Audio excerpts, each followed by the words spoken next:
Mari kita bersatu dalam doa.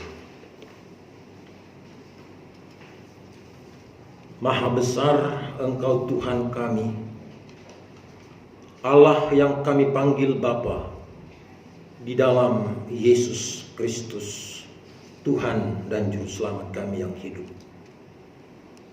Merupakan kebahagiaan tersendiri, bahkan tak terhingga, bila kami diperkenankan saat ini menikmati perjumpaan dengan Tuhan lewat ibadah utama minggu, yang di dalamnya kami akan menerima tubuh dan darah Kristus di dalam sakramen perjamuan kudus tengah tahun.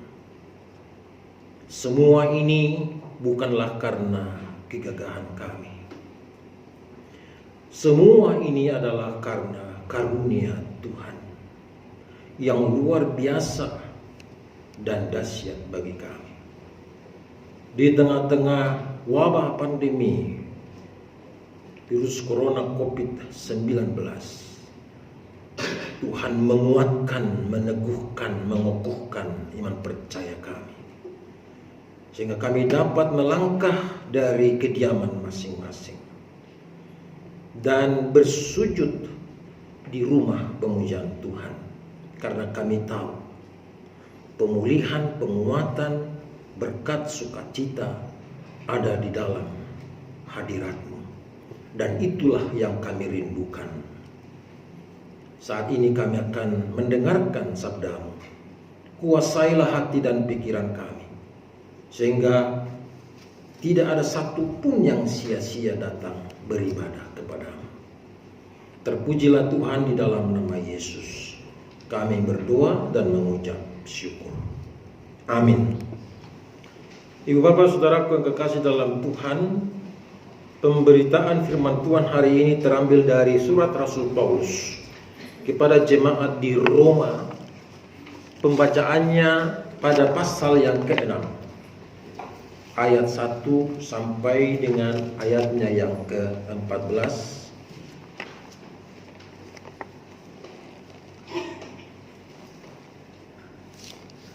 Demikian firman Tuhan. Jika demikian, apakah yang hendak kita katakan? Bolehkah kita bertekun dalam dosa supaya semakin bertambah kasih karunia itu? Sekali-kali tidak. Bukankah kita telah mati bagi dosa? Bagaimanakah kita masih dapat hidup di dalamnya? Atau tidak tahukah kamu bahwa kita semua yang telah dibaptis dalam Kristus telah dibaptis dalam kematiannya?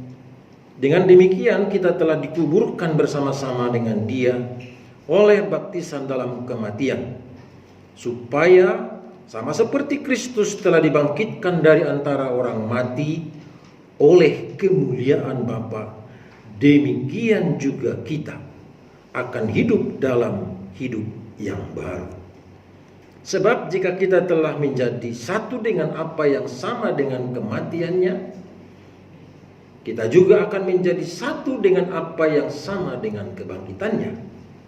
Karena kita tahu bahwa manusia lama kita telah turut disalibkan, supaya tubuh dosa kita hilang kuasanya, agar jangan kita menghambakan diri lagi kepada dosa. Sebab siapa yang telah mati, ia telah bebas dari dosa. Jadi jika kita telah mati dengan Kristus, kita percaya bahwa kita akan hidup juga dengan Dia.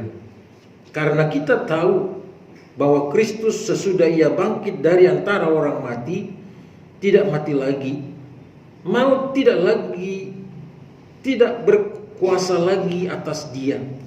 Sebab kematiannya adalah kematian terhadap dosa, satu kali dan untuk selama-lamanya, dan kehidupannya adalah kehidupan bagi Allah. Demikianlah hendaknya kamu memandangnya, bahwa kamu telah mati bagi dosa, tetapi kamu hidup bagi Allah dalam Kristus Yesus. Sebab itu hendaklah dosa Jangan berkuasa lagi di dalam tubuhmu yang fana, supaya kamu jangan lagi menuruti keinginannya. Dan janganlah kamu menyerahkan anggota-anggota tubuhmu kepada dosa untuk dipakai sebagai senjata kelaliman. Tetapi serahkanlah dirimu kepada Allah sebagai orang-orang yang dahulu mati, tetapi yang sekarang hidup. Dan serahkanlah anggota-anggota tubuhmu kepada Allah untuk menjadi senjata-senjata kebenaran. Sebab kamu tidak akan dikuasai lagi oleh dosa, karena kamu tidak berada di bawah hukum Taurat, tetapi di bawah kasih karunia. Demikianlah firman Tuhan. Dimuliakanlah Allah Bapa, Putra, dan Roh Kudus, ketiga yang esa. Yang berbahagia ialah mereka yang mendengarkan firman Allah dan yang memeliharanya. Kita nyanyikan bersama, haleluya.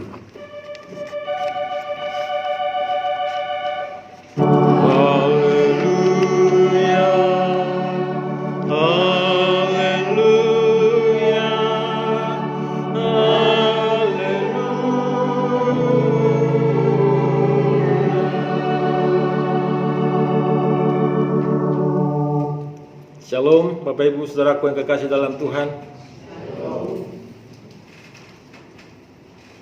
Ada satu penjelasan yang didasarkan terhadap atau dari doktrin gereja kita tentang sakramen perjamuan kudus. Perjamuan kudus ini seyogianya kita lakukan pada bulan Juni, yang disebut sebagai perjamuan kudus tengah tahun. Namun karena kondisi kita, maka jadwal bulan Juli dimajukan ke bulan Juni, dan momen yang kita tunggu ialah hari ini. Karena sejak awal Juli kita sudah beribadah di tempat ini, beribadah pertama dan beribadah kedua, dan ini adalah ibadah yang ketiga yang didasarkan perjamuan kudus tengah tahun dipindahkan ke dalam minggu ketiga bulan Juli. Alasan doktrinalnya sangat jelas. Yang pertama, bahwa setiap acara sakramen, karena kita mengenal dua sakramen sebagai gereja Protestan, yaitu sakramen baptisan kudus dan sakramen perjamuan kudus, itu dilakukan di bait suci Tuhan. Tempatnya tidak di pantai, tidak di gunung, tidak di gedung bertingkat atau pencakar langit, tapi di rumah Tuhan. Maka hendaknya gereja-gereja mestinya peka arti dari sakral. Sakral itu ialah tanda-tanda suci yang kelihatan tapi dimateraikan oleh Allah. Itu dasar doktrinalnya yang pertama sebagai pemikiran teologis. Yang kedua, sakramen baptisan kudus dan sakramen perjamuan kudus selalu dilayani hamba Tuhan yang mengenakan pakaian toga hitam seperti yang saya kenakan ini. GKO mengenal dua toga, satu putih dan satu hitam.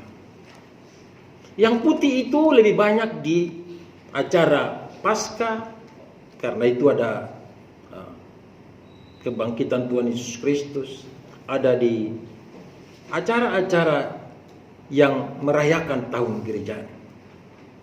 Tapi kalau toga hitam, itu namanya pakaian sakramen. Makanya kita beda kalau di pernikahan itu pendeta pakai toga putih. Tapi coba di baptisan, selalu toga hitam. Saudaraku yang kekasih di dalam Yesus Kristus, jadi sangat doktrinal sekali. Dan ini menjawab pertanyaan yang kita butuhkan selama ini. Apakah sudah dengan bebas pelayanan sakramen itu dikerjakan dan dilakukan? Makanya ada di gereja tertentu namanya baptisan darurat. Bahasa sononya tardidi nahinipu. Kalau yang dibaptis itu sembuh, itu mesti disahkan lagi di dalam gereja sakral. Saudaraku yang kekasih dalam Tuhan, lalu mengapa ada perjamuan kudus bagi orang yang sakit? Dilayankan di rumah atau di rumah sakit. Tujuannya bukan untuk membuat agar si sakit sembuh, karena sakramen perjamuan kudus bukan jampi-jampi. Sakramen perjamuan kudus bukan jampi-jampi terhadap virus corona. Kalau Tuhan bilang mati, ya mati. Kalau Tuhan bilang hidup, ya hidup. Tapi sakramen perjamuan kudus bukan jampi-jampi dan juga bukan alat perangsang yang membuat orang bisa semacam terhipnotis atau apa. Bukan seperti itu. Sakramen perjamuan kudus adalah pintu penutup terhadap dosa dan gerbang terhadap keselamatan kekal. Itu doktrinnya. Saudaraku yang kekasih dalam Yesus Kristus, mesti kita mendapat penguraian. Kenapa disebut pintu penutup dosa dan gerbang terhadap keselamatan dan kehidupan yang kekal? Tuhan adalah Allah yang kudus, pribadi yang tidak pernah cemar. Makanya bicara tentang sakral, tanda-tanda suci yang kelihatan itu adalah wujud figur dari Allah. Sehingga di dalam merayakan perjamuan kudus ada wartanya, pertama, kedua. Tujuannya apa? Tujuannya supaya semua orang terpanggil memahami dirinya lebih sungguh, memahami dirinya siapa yang sebenarnya. Kalau dia hidup, hidup untuk siapa? Dan kalau dia berdosa, dia hidup dengan siapa? Jadi jelas hitam putih. Saudaraku yang kekasih di dalam Tuhan Yesus Kristus, kalau sakramen perjamuan itu adalah pintu penutup dosa dan gerbang kehidupan dan keselamatan, bagaimana uraiannya ini? Lihat, nanti baca 2 Korintus 5 ayat 17. Jadi siapa yang ada di dalam Kristus, dia adalah ciptaan baru, yang lama sudah berlalu, sesungguhnya yang baru sudah datang. Ini jelas. Maka setiap orang yang sudah menerima sakramen perjamuan kudus, dia berpindah posisi. Posisi kehinaan karena dosa, sekarang posisi kemuliaan karena sudah di dalam Kristus. Tapi anehnya di zaman now, di zaman milenial, banyak orang sudah diposisikan Tuhan di kemuliaan, tapi itu cuma fisiknya. Roh pikirannya ada di dalam kehinaan. Makanya suka berdosa, suka berantam, suka menyakiti, suka melukai, masih mendendam, iri hati, benci, dan berbagai macam. Sementara orang yang sudah diposisikan di kemuliaan, tangannya selalu terbuka menengadah ke langit dan menyambut setiap orang untuk bersaudara dengan rukun, dan dia siap untuk berbagi dan bersaksi tentang kebaikan, kebesaran, dan keagungan Tuhan. Dan orang yang sudah diposisikan sebagai di pintu gerbang kehidupan dan keselamatan, yaitu kemuliaan, maka dia terpanggil untuk menjaga, memelihara hidup sejatinya, karena itu adalah identitas baru kita.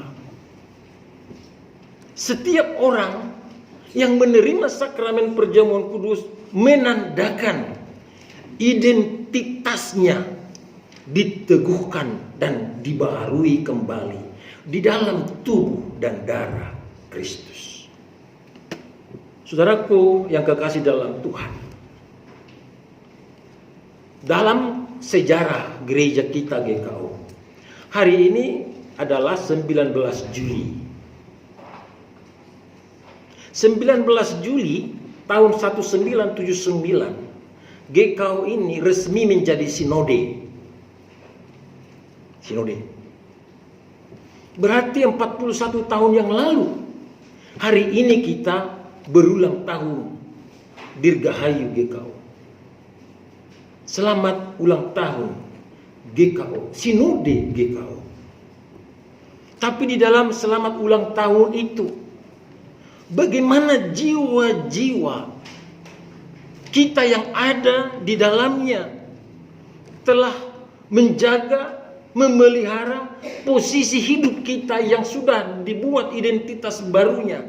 Bukan lagi yang terhina, tetapi menjadi orang yang dimuliakan. Jemaat Tuhan, dengan sakramen perjamuan kudus, masih ada perjamuan kudus satu lagi, yaitu perjamuan kudus dengan Sang Anak Domba Allah. Layaknya orang masuk di perjamuan kudus Anak Domba Allah itu.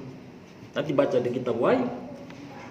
Maka perjalanan kita dengan identitas baru itu tercatat, terindikasi dengan dilayakkan oleh Tuhan. Maka kalau kita mau dilayakkan oleh Tuhan, setiap hari-hari sibukmu, hari-hari aktivitasmu, hari-hari pengabdianmu, hari-hari pelayananmu, dengan berbagai pergumulan-pergumulan kehidupan, dengan berbagai pencobaan-pencobaan yang begitu menakutkan, ada pegangan yang kuat dan yang kokoh bagi kita. Semua itu dapat dikalahkan karena dirimu bukan lagi anak yang dihinakan, tetapi anak yang sudah dipindahkan dari kehinaan kepada kemuliaan. Selamat menikmati perjamuan kudus Tuhan. Amin. Kita bernyanyi dengan PKJ 199 bait pertama dan kedua.